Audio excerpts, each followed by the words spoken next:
Perempuan di kereta bawah tanah melepaskan sepatunya. Kulit putih yang menjulang. Laki-laki di sekitarnya tidak tahan lagi menarik nafas.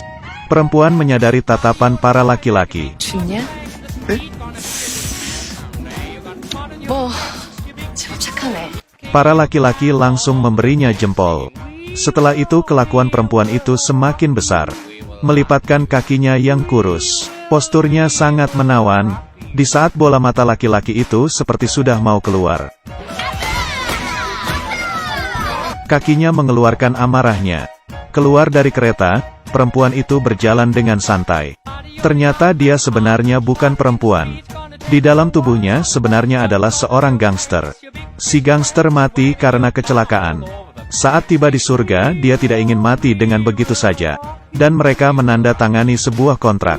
Dengan beginilah dia menjadi seorang perempuan. Di awal-awal dia sangat tidak terbiasa.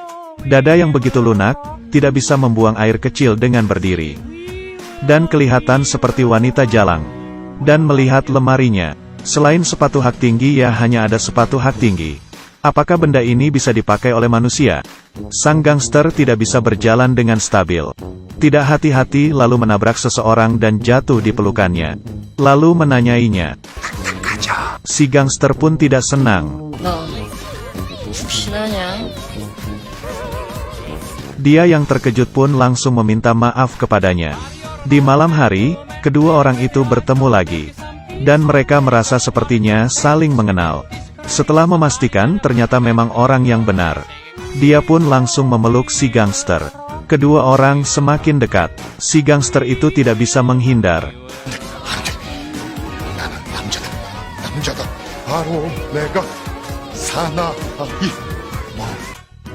Tapi naluri wanita itu masih membiarkannya berinisiatif.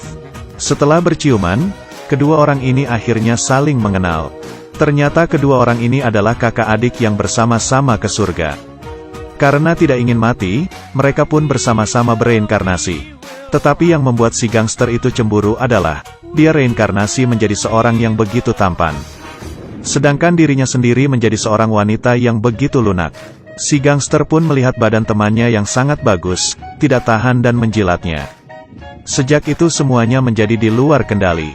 Keesokan paginya setelah bangun, menyentuh benda yang tidak diketahui.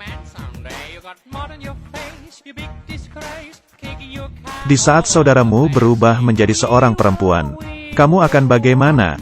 Hatimu pasti akan sedikit tergerak. Juga hanya aku sendiri kok. Dia terus menarik tali pinggangnya, hidup mati ingin tetap melihatnya. Hae-Jon yang malu tidak mau memperlihatkannya. Sebulan yang lalu dia masih saja seorang pria yang frustasi. Tidak disangka sekarang dia menjadi seorang yang begitu tampan. Badannya yang kokoh. Yang lebih hebatnya itu adalah identitasnya. Memiliki villa yang sangat besar. Jam tangan pun memiliki ruangan khusus untuk disimpan. Hae-Jon pun sangat senang. Setiap kali dia bangun dan melihat di cermin dia masih tetap mengira itu hanyalah mimpi. Kejadian selanjutnya lebih buruk lagi. Hae-Jon menyentuh sesuatu di balik selimutnya. Saat mengeluarkannya langsung merasa konyol. Yang lebih bodoh lagi ada di belakang. Sang gangster masih mengira dirinya adalah laki-laki. Dia tidak memakai apa-apa dan berjalan keluar setelah mandi. Hae-Jon kebingungan.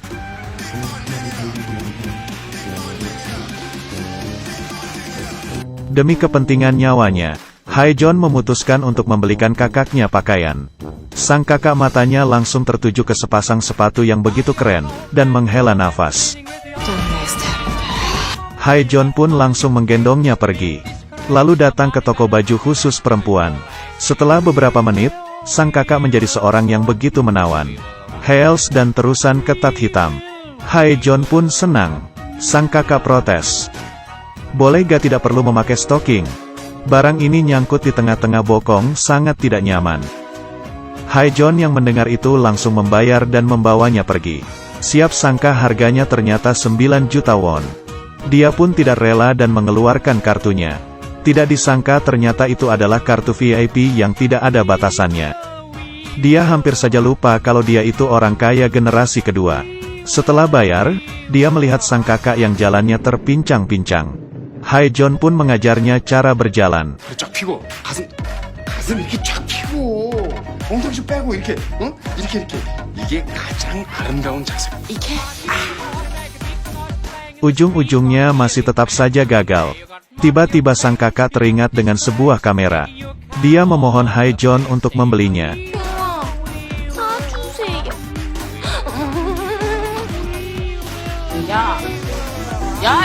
Hari ini Haejeon langsung datang ke tempat dia bekerja.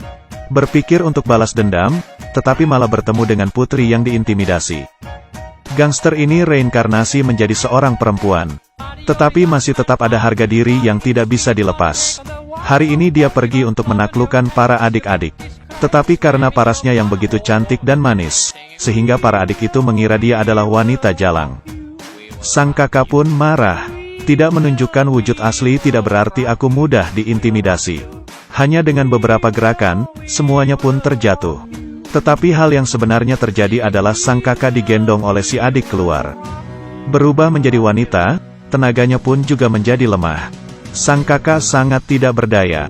Dan di waktu yang bersamaan Haejeon datang ke perusahaan untuk membalas dendam bosnya. Di kehidupan sebelumnya, dia selalu kerja hingga lembur di kantor. Gajinya pun tidak mendapat hingga setengahnya. Dan juga seperti anjing selalu menemaninya pergi minum alkohol dengan pelanggan. Di hari pemakaman mamanya itu, si bos bahkan menganggap istrinya seperti seorang pelayan. Di saat itu dia sudah menahannya. Sekarang dia sudah mempunyai identitas ini dan dia sudah tidak takut lagi. Dia menghalang jalan si bos itu. Akhirnya puas setelah memaksa kepala bos memberinya hormat.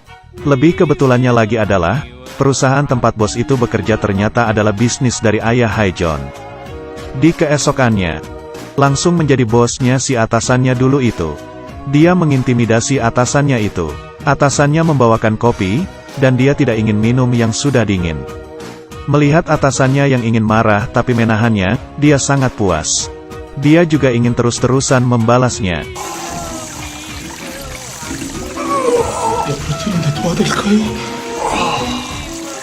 Makanya jadi orang jangan terlalu geram. Sering berjalan di tepi sungai, tidak mungkin sepatu tidak basah.